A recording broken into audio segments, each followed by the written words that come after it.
बेबाक हिंदुस्तान में आज देखिए क्या खतरे में है अमेरिका और ईरान का सीज़फायर। स्ट्रेट ऑफ हार्मूज में अमेरिका और ईरान के बीच फिर बढ़ी तनातनी। कमर्शियल शिप्स को निकालने के लिए स्पेशल ऑपरेशन की तैयारी में अमेरिका स्ट्रेट ऑफ हार्मूज से। ईरान ने दी सीधी हमले की धमकी। ईरानी नेवी ने अमेरिकी जहाजों पर दागे वार्निंग शॉट। हार्मूज में क्रूज मिसाइलों और ड्रोन से घेराबंदी की वीडियो जारी। फिर जंग की आग जल्द शुरू होने वाली है। फुजैरा के तेल डिपो पर ईरानी हमले के बाद लगी आग। दुबई और शारजा एयरपोर्ट पर तमाम उड़ानें रोकने की खबर। हार्मूज में साउथ कोरिया के इंजन रूम में धमाका, जिसकी वजह से 24 क्रूज मेंबर्स की जान खतरे में। हमले का शक गहराया। सलाम, नमस्ते, सत श्री अकाल दोस्तों, मैं हूं आपका दोस्त सैयद अली इमरान। तो शुरू करते हैं आज का बुलेटिन। तो हमारी खबरों में आज की सबसे पहली खबर है, ईरान में उन अमेरिकी और इजरायली हथियारों की रिवर्स इंजीनियरिंग की चर्चा है जो वहां गिरकर फटे नहीं। रिवर्स इंजीनियरिंग मतलब उन चीजों की तकनीक समझकर उन्हें दोबारा बनाना। तो ईरान अमेरिका और इजराइल की फेंकी हुई मिसाइलें जो वहां पर फटी नहीं थी, उनकी इंजीनियरिंग समझकर उन्हें दोबारा बनाने की कोशिश कर रहा है।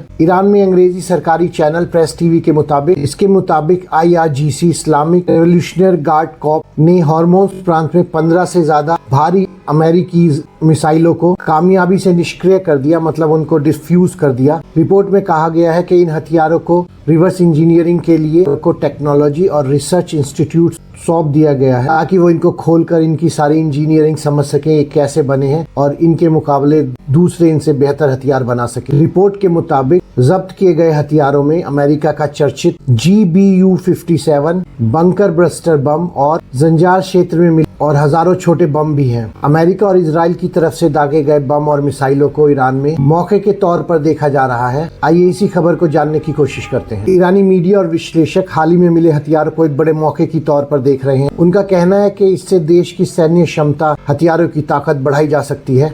ईरान के कट्टरपंथी स्टूडेंट्स न्यूज नेटवर्क यानी SNN ने इसे अनचाहा तोहफा बताया। SNN का कहना है कि ये युद्ध का मैदान अब देश की रक्षा उद्योग के लिए एक रिसर्च लैब बन गया है। SNN के मुताबिक अमेरिका और इजराइल की तरफ से दागे गए इन हथियारों को एक रणनीतिक अवसर के तौर पर देखा जा सकता है। स्टूडेंट्स न्यूज नेटवर्क ने कहा, ईरान में रह गए इन हथियारों का बेहतर टेक्नोलॉजी विकसित करने में इस्तेमाल हो सकता है। वो इनसे हथियारों से इनकी स्पेशल चीजें समझ के नए हथियार बना सकते हैं जो अमेरिका और इजराइल की टक्कर के होंगे। उसने इस बारे में यूरोपियन देशों का हवाला दिया। उसने पश्चिमी देशों का उदाहरण दिया और कहा कि असली डर यही है कि ईरान इन आधुनिक हथियारों की गुप्त टेक्नोलॉजी को समझकर नए और इससे भी ज्यादा घातक हथियार बना सकता है। रिपोर्ट में कहा गया कि प्रतिबंधों के कारण काफी लंबे वक्त से ईरान इस रिवर्स इंजीनियरिंग पर ही निर्भर रहा है। उदाहरण के तौर पर ईरान ने अमेरिकी हॉक मिसाइल्स में बदलाव किया था। 2011 में अमेरिकी RQ-170 ड्रोन को जब्त करना भी ऐसी ही घटना थी। SNN का कहना है कि उसी घटना के बाद ईरान कॉपी करने में आगे बढ़कर इनोवेशन की दिशा में गया। ईरान के अखबार केहान के संपादक हुसैन सैयद ने सुझाव दिया कि ऐसी टेक्नोलॉजी को रूस और चाइना के साथ शेयर भी किया जा सकता है। उन्होंने दावा किया कि इस लड़ाई के दौरान टॉम हॉक और AGM-158 एडवांस मिसाइलें और MQ-9 ड्रोन्स भी बड़ी संख्या में फेल हुए। ईरान की सरकारी मीडिया के कुछ चेहरों ने भी इसी तरह की बात दोहराई। एक टीवी एंकर ने कहा कि इन हथियारों की रिवर्स इंजीनियरिंग की जाएगी ताकि भविष्य में इनको दुश्मनों के खिलाफ इस्तेमाल किया जा सके। सोशल मीडिया पर भी सरकार समर्थक यूजर ने इसे ईरान के लिए बहुत अच्छी और अमेरिका के लिए बहुत बुरी खबर बताया और कुछ ने तो बहुत जल्द बड़े पैमाने पर इनकी उत्पादन की भविष्यवाणी भी कर दी। तेहरान नगर निगम के अधिकारी मिस्टर एहसान ने इसे सिर्फ खबर नहीं बल्कि नॉलेज की नई लड़ाई की शुरुआत बताया। उन्होंने कहा कि पश्चिमी मीडिया के अनुसार अमेरिकी टेक्नोलॉजी का पता चल सकता है। उधर मध्य पूर्व के विश्लेषक एहसान तकदोजी ने कहा कि इससे अमेरिका को नई टेक्नोलॉजी फिर से विकसित करने पर लाखों करोड़ों डॉलर खर्च करने पड़ सकते हैं और वह सैन्य कार्रवाई में ज्यादा सतर्क हो सकता है। उन्होंने एक एग्जाम्पल देते हुए कहा कि ये ऐसे है जैसे एक ताले को बिना चाबी के समझ लेना। असली फायदा उसे सीधे इस्तेमाल करने में नहीं बल्कि उसकी टेक्निक को समझकर उसे दोबारा बनाने में है और जिस पर ईरान बहुत अच्छे से काम करना शुरू करेगा। तो आइए चलते हैं अपनी अगली खबर की तरफ। ईरान और अमेरिका के बीच चल रहे 3 हफ्तों के सीज फायर पर खतरे के बादल मंडराते नजर आ रहे हैं। ईरान की मीडिया में खबर दिखाई जा रही है कि ईरानी फौज ने अमेरिका के एक वॉरशिप पर मिसाइलें दागी हैं ताकि वो स्ट्रेट ऑफ हार्मूज में दाखिल ना हो सके। मगर अमेरिकी सेना ने एक्स पर पोस्ट लिखकर कहा है उसके किसी भी शिप पर ईरानी कोई मिसाइल नहीं टकराई है। ये सब अमेरिकी राष्ट्रपति डोनाल्ड ट्रंप के उस बयान के बाद हो रहा है जिसमें उन्होंने कहा है कि स्ट्रेट ऑफ हॉर्मूज में ईरान की तरफ से लगाई गई नाकेबंदी को अमेरिका तोड़कर वहां से रुके हुए जहाजों को बाहर निकालना शुरू करेगा। अमेरिकी फौज ने कहा है कि करीब 15,000 फौजी, गाइडेड मिसाइल वाले वॉरशिप और से ज्यादा प्लेन इस ऑपरेशन में शामिल होंगे। अमेरिकी राष्ट्रपति डोनाल्ड ट्रंप ने इसे प्रोजेक्ट फ्रीडम नाम दिया है।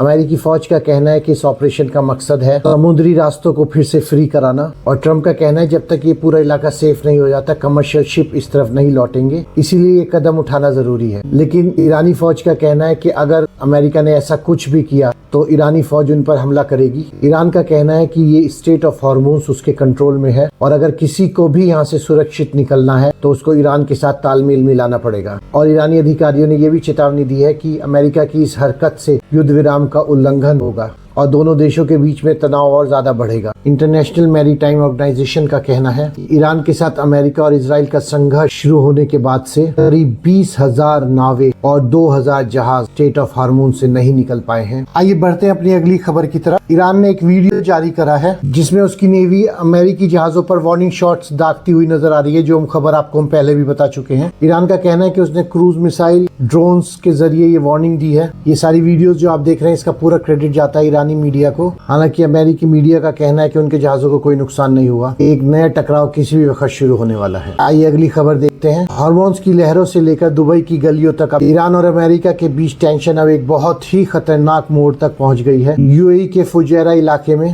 जहां ईरानी ड्रोन हमले के बाद एक बड़े तेल डिपो में आग लग गई है। फुजैरा सरकार के मीडिया ऑफिस ने सोशल मीडिया पर इस हमले की कंफर्मेशन कर दी है। बताया जा रहा है कि इस हमले के बाद धुएं का बहुत बड़ा गुबार देखा गया और बचाव टीमें आग पर काबू पाने की पूरी कोशिशों में लगी हुई हैं। टेंशन इतनी ज्यादा बढ़ गई है कि अब इसका असर फ्लाइट्स पर पड़ रहा है। कुछ वक्त के लिए दुबई और शारजा एयरपोर्ट पर सभी फ्लाइट्स रोक दी गई। इस वजह से मुसाफिरों को काफी परेशानी का सामना करना पड़ रहा है क्योंकि अचानक लिए गए इस फैसले से पूरे इलाके का हवाई रास्ता ठप हो गया है। यूएई से आने वाली खबरें बता रही हैं कि वहां के जबल अली पोर्ट और दुबई पोर्ट के करीब बहुत ज्यादा बड़े धमाके सुने गए। बताया ये जा रहा है कि ईरान की तरफ से दागी गई मिसाइलों के जवाब में यूएई का एयर डिफेंस सिस्टम एक्टिव हो गया और आसमान में ही इन खतरों को निस्तनाबूद करने की कोशिश की जा रही है। स्ट्रेट ऑफ हार्मूज के इलाके से एक और बड़ी खबर आ रही है जहां साउथ कोरिया के एक मालवाहक जहाज पर जोरदार धमाका और आग लगने की खबर आई है। ये एक बल्क कैरियर है जो कि बहुत बड़ा जहाज होता है, मालवाहक जहाज होता है जिसमें बड़े बड़े कंटेनर